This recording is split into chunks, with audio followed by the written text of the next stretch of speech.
ఈరోజు చండీ యాగం ఎందుకు శ్రీమాత్రే చేస్తారో నమః. తెలుసుకుందాం.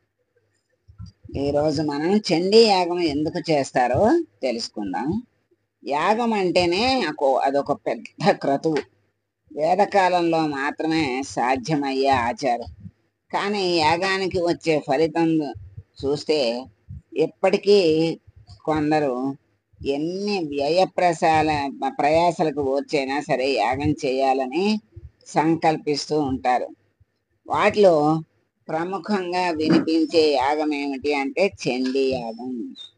చండి అంటే తీవ్రమైన అని అర్థం వస్తుంది. అందుకనే సానుకూలమైన ప్రతికూలమైన మాటలు రెండిటికి ఈ పదాన్ని వాడతారు. అని తీవ్రమైన ప్రతికూలం లేకపోతే తీవ్రమైన అనుకూలం అని అనుకోకుండా వచ్చిన వాటికి పదం వాడుతూ ఉంటారు. చండి అన్న దేవత గురించి పురాణాల్లో అనేకమైన ప్రస్తావనలు కనిపిస్తూ ఉంటాయి. పూర్వకాలంలో శుంభులు అనే రాక్షసుని సంహరించేందుకు అమ్మవారు చండీ అవతారాన్ని ధరించింది అని చెప్తారు.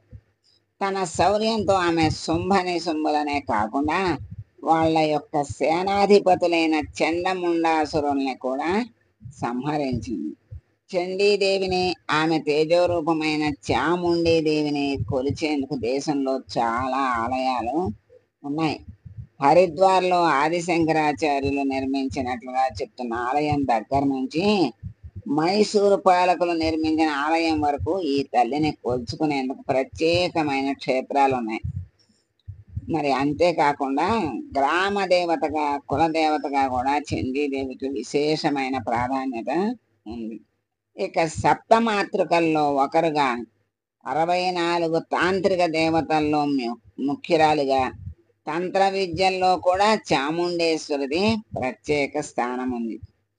మార్కండేయ పురాణంలో దుర్గాదేవిని స్తుతిస్తూ సాగే 700 శ్లోకాల స్తుతిని దుర్గా సప్తశతి అంటారు. దీనికి చండీ సప్తశతి అని కూడా పేరుంది.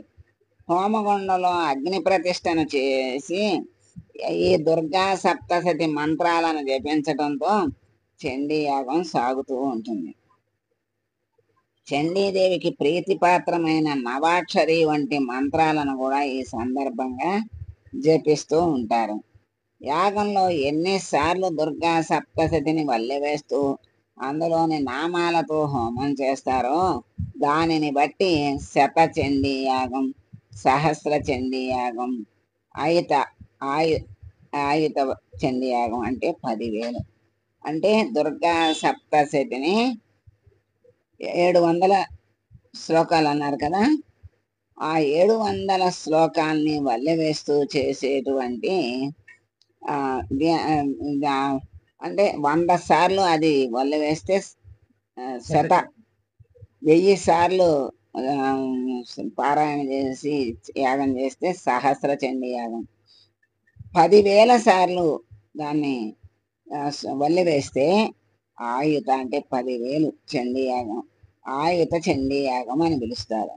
పూర్వం రాజ్యం సుభిక్షంగా ఉండాలని, ప్రజలంతా ఆయురారోగ్య ఐశ్వర్యాలతో జీవించాలని, ఆపదలు తొలగిపోవాలని, శత్రువులపై విజయం సాధించాలని చండీ యాగం చేసేవాళ్ళు. రాచరికాలు పోయినా చండీ యాగం పట్ల నమ్మకం మాత్రం ఇంకా స్థిరంగానే ఉంది. అందుకే ఇప్పటికీ స్తోమత ఉన్నవాళ్ళు, రాజకీయ నాయకులు ఈ యాగాన్ని తలపెడుతూ ఉంటారు. ఇది చండీ యాగం ఎలా చేస్తారు, ఎందుకు చేస్తారు అనే విషయాన్ని మనం ఈ శీర్షికలో మనం తెలుసుకున్నాం. చండీదేవి ఎందుకు ఉద్భవించింది, ఎవరిని సంహరించింది, చండీ అంటే అర్థం ఏమిటి, మరి దాన్ని చండీ యాగాన్ని ఎన్ని రకాలుగా చేస్తారు, ఎన్ని పేర్లు ఉన్నవి, ఎలా చేస్తే ఏ పేరు వస్తుంది అనే విషయాలన్నీ కూడా దీంట్లో మనం తెలుసుకున్నాం. శుభం. ఓం శ్రీ మాత్రే నమః. సర్వే జనా సుఖినో భవంతు.